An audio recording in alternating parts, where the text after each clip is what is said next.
Nice postcard. What is so special about it? Do you recognize the city? It is Munich. Everyone can see that.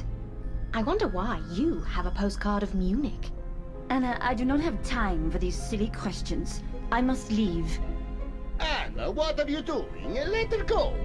Gentlemen, please, let me tell you Claudia's story. I promise you will not be disappointed. This is ridiculous. Claudia Kopp was born in Munich. Claudia, you told me you were French. And why did she call you Claudia Kopp when your last name is Perret? Kopp is her maiden name. She got married in France and became Claudia Perret. After she divorced her husband, she returned to Germany and joined a covert operations group, seeking to bring the Nazi Party to power. What? Go on. She was introduced to Mr. Peterson and started working as his nurse. And so she gained access to his wealth and connections. Did she kill? In the covert operations group, she was part of the unit dealing with Oriental religions, occultism, and their connections to Nazi symbolism and power. Her first task was to get in touch with a British professor who had just discovered a breakthrough in the search for immortality. What utter nonsense. This actually makes sense. I told you I was contacted a few times. Claudia knew the professor would be at this hotel, so she persuaded Mr. Peterson to come here for a short holiday. Mr. Peterson was sick, and doctors told us to go to the Alps. That is the only reason we came here. The only problem was that Claudia did not know what the professor looked like, and both Professor Clark and Professor Kinski were here. Time was of the essence, so Claudia had to act quickly. She tore out the photos from the guest photo album and stole the hotel keys so she would have access to all the rooms. So that explains the missing keys and the missing photographs. On the day I arrived, Claudia decided to check Professor Kinski's room. But alas, the professor returned to his room at a very unfortunate moment when Claudia was going through his luggage. That is the funniest thing I have ever heard. And then what? He saw me and had a heart attack? No. Professor Kinski threatened to report you to the police and tell all the guests you were a thief. So you had no other choice. And the next morning you remembered he complained about his heart.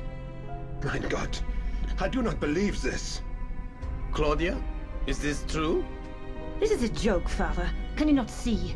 She has accused us all. The only innocent person here is Anna. Anna, go on, please.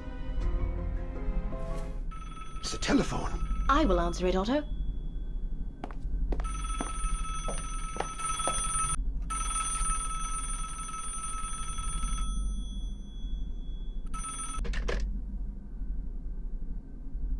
Good afternoon. May I speak to Miss Claudia Perret?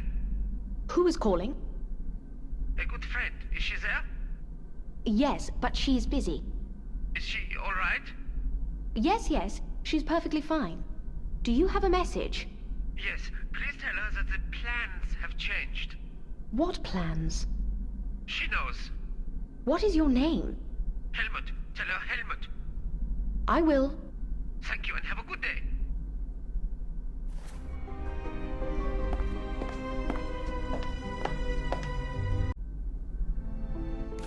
Who was on the telephone? A man named Helmut. He was looking for Claudia. I do not know him. He asked me to tell you that the plans have changed. Plans? I don't know about any plans. Who is Helmut? I told you I do not know him. Anna, please continue. Where was I? Oh yes, when Claudia killed Professor Kinski. Later that night, Ulla confided in Claudia that when she was younger, she worked as a nurse, and Professor Kinski's heart attack looked suspicious. Furthermore, Ulla discovered puncture marks on his neck that were probably made by a syringe. She also told Claudia that she planned to discuss it with Dr. Hartmann. Mein Gott! After their conversation, Claudia decided to take care of Ulla. She acted quickly, and we discovered Ulla's body later that evening. Complete nonsense. The next morning, Dr. Hartmann decided to investigate. As a doctor, it was obvious to him that something wasn't right. and he suspected that Professor Kinski and Ulla were both killed. Ironically, he discovered the smuggling operation during his investigation. Furthermore, he realized it was run by Otto with the help of Father Lenz. What a shame. As I said, it is not what you think it is. Oh, never mind. Anna, please, continue. Dr. Hartman wanted to share his findings and wrote 2 notes, one to me and one to Walter, asking us to come to the cellar at 11 o'clock, where he wanted to show us the boxes full of cigarettes. Well, at least Dr. Hartman wasn't killed by me. On the contrary, Claudia, you knew Dr. Hartman discovered something, and so you decided to kill him as quickly as you could. You didn't have time to stage another heart attack, so you stole Mr. Peterson's gun, ran to the cellar, and shot him.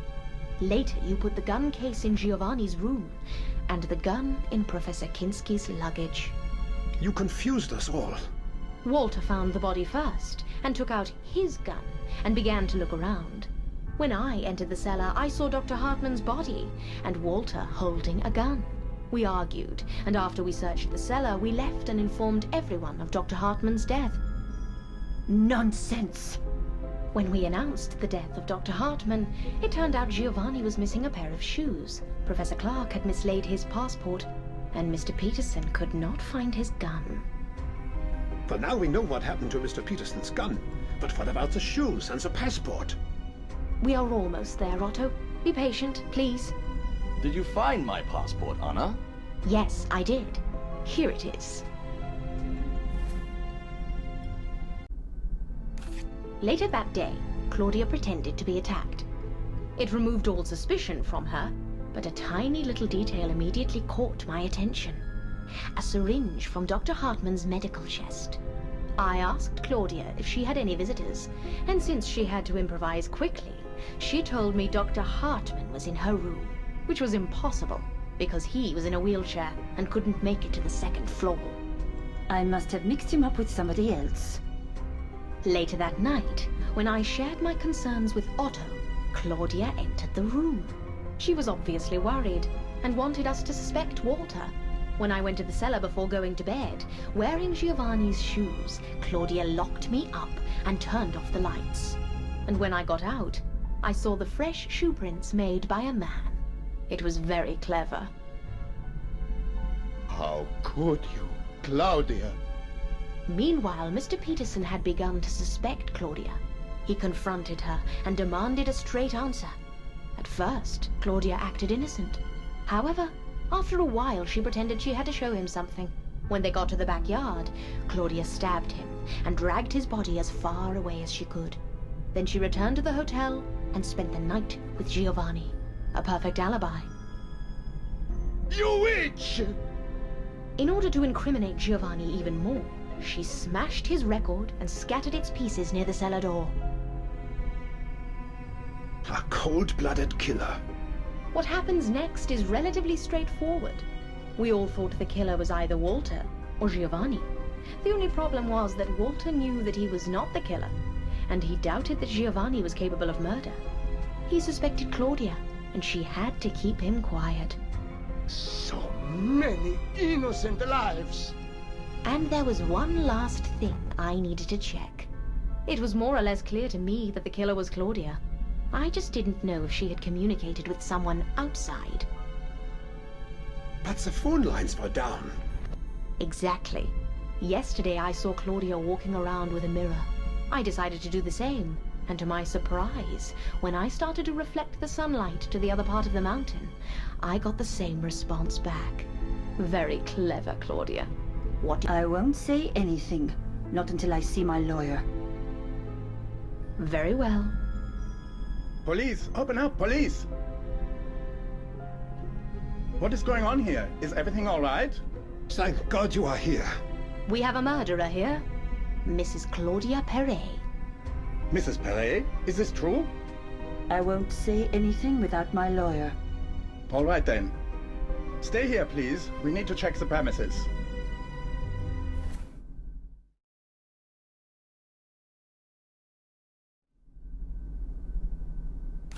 Anna, thank you very much for helping us solve the case. I'm glad I could help. We will take Claudia into custody. That is good to hear. I suggest you stay at the hotel for one more night, as it is too late to set off on a long trip. Do you mind, Otto? No, of course not. After everything that has happened, I am not sure I could sleep here alone anyway. Very well. Have a good rest. Thank you. Goodbye.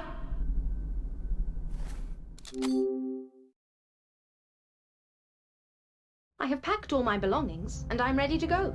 Let's go outside.